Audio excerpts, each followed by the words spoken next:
An unlevel RV is not only frustrating to move around in, it could also make it hard for slide systems, refrigerators, and AC units to work properly. But if you've RV'd before, you know how much of a pain it can be to level the RV. So that's why so many people love an auto level system. And one of the more common ones we find on fifth wheels is the Lippert Ground Control 3.0. I'm going to show you how to properly use it and how to reset it if it's no longer working properly. First off, let me explain that despite having auto level, it's still important to park your RV so that your leveling system has to do the least amount of work possible. So do your best to survey your campsite in order to get your RV essentially mostly level before deploying the leveling system. Once you're parked, put your wheel chocks in place and then be sure that the landing gear is free of obstructions. I may or may not have dropped a jack on a water line before. I don't recommend it. What I do recommend though is using jack pads, especially on soft surfaces. These are the ones that I personally like. I will drop a link in the description just in case you're interested. Next, with your RV parked and the wheels safely chocked, you want to go ahead and pull the quick release pins to extend the inner legs of your trailer's front landing gear to within about 4 or 5 inches or so of the ground. You'll then want to locate the Lippert Leveling System's control panel and depress the power button until the LCD display turns on. It should read something like ready jacks up or just simply all ready. Then press the up arrow and scroll to drop front jacks and press enter, or if you don't have that option, simply hold the front button to drop the front jacks down to the ground. After unhitching, the fifth wheel is going to be a little high in the front. So for best results during auto leveling, you'll want to manually lower the front of the unit about 1 or 2 inches below level. Now, this is determined using the WAG method, which stands for wild guess. Or if so equipped, there may be a control pad and that can display how far above or below level the front of the unit is in inches or degrees. As long as the front is a bit lower before pressing the auto level button, the unit's going to level faster and more accurately. If auto level is pressed while the front is high, the controller may try to raise the rear first to compensate. It'll then try to level the unit from that starting point, just resulting in a unit that is sitting unusually high and may completely lift the wheels off the ground, which, in case you didn't know, is a bad thing. With that in mind, it's time to go ahead and hit the old auto level button. It's important to note that the RV has to remain perfectly still during this process because the sensors are very precise. So you want to avoid having anyone enter or exit the RV and just keep everyone outside.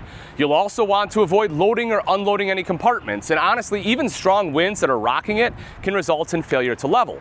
In situations where the auto level fails, you can honestly often switch to manual mode and just get the unit extremely close to level and comfortably stable. When the process is complete, the control's LCD display should read ready jacks down, complete, success, something like that. Additionally, the green light at the center of the jack controls should be illuminated. You can use the power button to turn the system off, but honestly, it's designed to time out and shut down automatically after a certain amount of time anyway.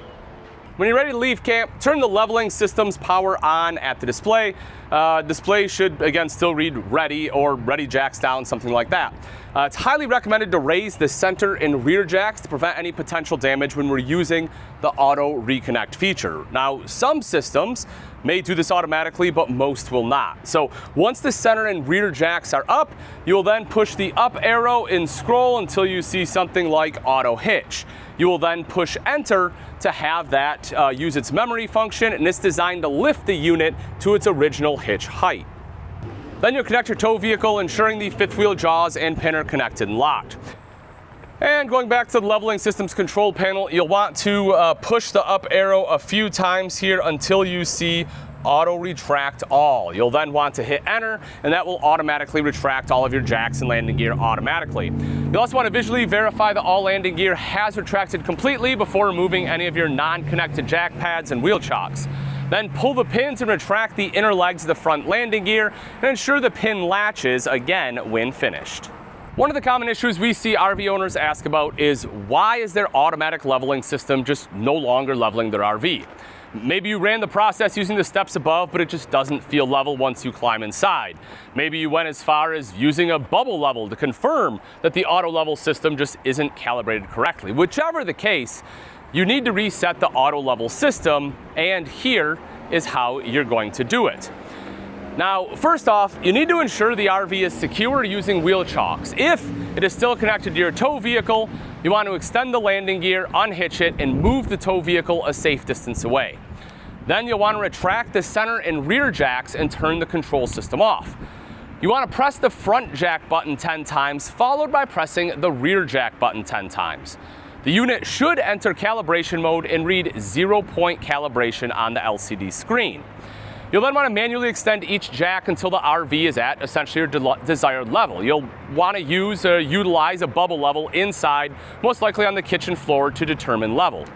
Begin by raising the front and rear jacks until the RV is level from front to back, then use the same process essentially to level it side to side. You can also switch the controls to retract to bring one side or the front or back down in order to achieve that desired level. And once you have achieved it, you want to press enter to set your unit's recalibrated 0 point. The system will conduct a stability check and the LCD screen will display 0 point successfully set when the calibration is complete. Once recalibrated, turn on the pad, retract the rear and center jacks, and lower the front to just below level.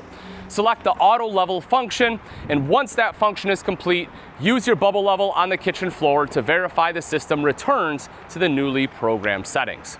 A failure to return to the new set point honestly indicates the system probably just requires some additional service. People love auto level because it makes life easy, and if things do go sideways, you now know how to recalibrate your Lippert auto level. If you found this video helpful, be sure to subscribe for more tutorials and feel free to share this video with anyone you think could benefit from it. I'm Ian Baker, thanks again for watching, and until next time, we'll see ya.